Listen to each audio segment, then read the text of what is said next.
I'll let the member for Tweed know that right across regional New South Wales, our communities want to know that when they walk down the street, when they catch public transport, or when they attend a community event,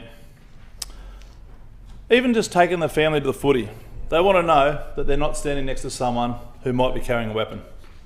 They want the confidence to go about their daily lives without fear.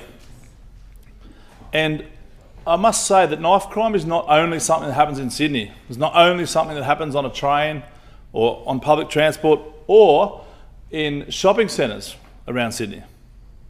In my electorate of Oxley, the willingness of some offenders to carry weapons is escalating. The level of violence is rising. It's not about a pocket knife used by a farmer at work. It's not about tools used by tradespeople or people going about legitimate businesses. This is about knives being turned into dangerous weapons and being carried throughout our communities with the intent to threaten, to frighten our community and to cause harm. We've seen young offenders involved in serious offending while armed with weapons. And I mean, we've seen the news recently of the death on the Central Coast, or just recently in my hometown of Kempsey. Two 16-year-old boys were arrested. Police were searching the vehicle after they had a police pursuit, and during that search they located a machete and a crowbar. These were weapons intended to harm our community. And what we need to do is we need to make sure that a reasonable response so that the police can have a look to see if anyone is carrying a weapon, and we need those powers to be anywhere and any time.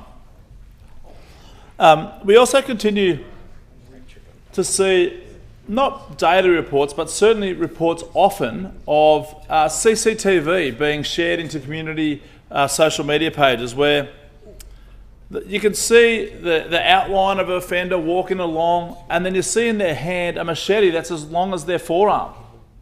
This is frightening for people to see criminals continually targeting their homes and their businesses. And too often the police then arrive after the crime has been committed, the damage has already been done, the fear is there in place. Knife scanning can help in preventing that fear. It is about giving the police the ability to detect weapons before someone's injured, before a family is impacted, or before another victim is created. For many people, catching a bus or a train is part of their everyday life. Travelling to work, going to school, attending appointments or visiting family. But when people see reports of assaults and weapons being carried on public transport, it creates fear and it discourages people from using these services. And I will say that that's mainly in the city because we don't have the same level of public transport up on the coast. Knife scanning powers provide another tool for police to deter offenders from carrying weapons and help reassure passengers that steps are being taken to keep them safe. These powers should be given to police anywhere and any time. This bill does remove the sunset clause of making knife scanning powers permanent. We need to see these powers be permanent, and I certainly support that amendment. Police should not have uncertainty about whether a critical operational tool will disappear. Imagine saying, yes, you've got a tool that you can use that can help keep the community safe, but then no, we're going to take it away as politicians. Whether it has it has to have the claustrophobic burdens. These are arbitrary administrative burdens that are placed on the use of the tool to the police.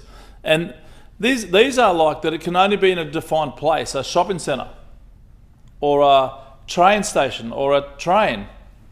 As I said before, we don't have that level of public transport, and our crimes aren't always and aren't often committed in the shopping centre. We have individual shops. And most often the crimes are committed in someone's home or on a community street. And to make the community feel safe, to make that tool effective, we must have the police be able to do it anywhere and any time. The similarity has been talked about today already with respect to RBT and breath testing and drunk drivers. You can have an RBT anywhere. Every police car now has an RBT device in it. So why can't we give police officers the same tools by giving them a scanner to have a look at serious weapons. The bill also removes the requirement for the officer conducting a knife to scan to be of the same sex as the person that's being scanned. I think that's a good thing. I mean, it's a non-invasive scan. You don't have to touch the person, and that's recognising that if there is a physical search required, then the same safeguards should remain. The amendment also gives police greater operational flexibility while maintaining appropriate protections, because the police have a dangerous job. They often go towards danger when all of us would remove ourselves from dangers, and I think that police need to have this as a tool to help keep themselves safe. They'll now record demographic information when it's known about people charged following knife scanning operations. That's a great idea, because then we can use the data to help us inform future requirements for scanning tools. And this will allow Parliament and the community to understand how powers might be improved. Strong police powers and strong accountability must go together. We also must see politicians step up and perform our duties, because we need to enact the law that the majority of people expect. We need to see consequences for actions and put in the contributors, the victims, those people that pay tax, those people that have that piece of property, or those people that have their home, and these offenders keep coming in. We need to be putting those victims of rights above the offenders' rights, because my community is sick and tired of the Paul Me story. We do need to give kids a second chance if they're being led down the wrong path. We absolutely need to see things like life skills, programs for employment skills, mentoring, support. These kids do definitely need support. But when they're performing violent crimes like carrying knives and machetes and threatening our community safety, there must be adequate consequences. And not being able to be scanned appropriately in a timely manner or in a timely place just makes that police role harder. It tells the crims, do what you want, carry a knife. And I'm saying no. Let's always make sure that we're not seat warmers in the comfort of this place. Swap yourself out for an elderly pensioner who has to barricade herself in her home. She's worked hard to have that. And let's make sure that we are protecting that elderly lady.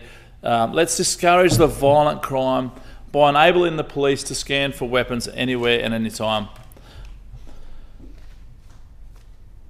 I would say that our community should not have to accept violence as a part of normal life. It is not okay to be going about your daily activities if you're scared.